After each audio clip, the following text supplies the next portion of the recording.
اللہ الرحمن الرحیم۔ کفار نے یہ اعتراض کیا کہ اللہ پاک نے اگر نبی بنانا ہی تھا تو ان دو بستیوں کے کسی بڑے سردار کو، چودھری کو، مالدار کو نبی بنا دیتا۔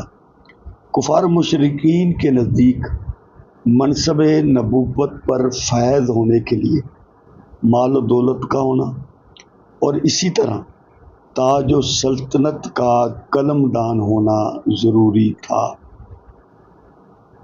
اس پر حکیم الامت حضرت مولانا اشرف علی تھانوی رحمۃ اللہ علیہ نے بڑا خوبصورت کلام کیا ہے۔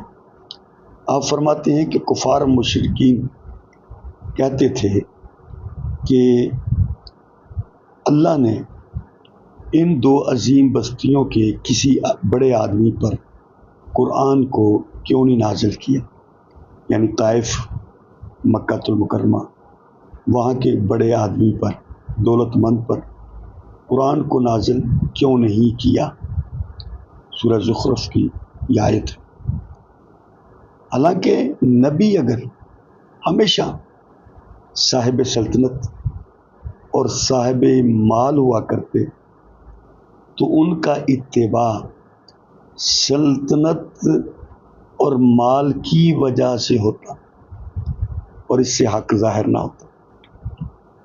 ہمیشہ نبی اگر بادشاہ ہوتے تو پھر لوگوں نے تو ان کی بادشاہت کی وجہ سے ان کا اقرار کرنا تھا، لیکن اللہ پاک نے ایسا ہمیشہ نہیں کیا۔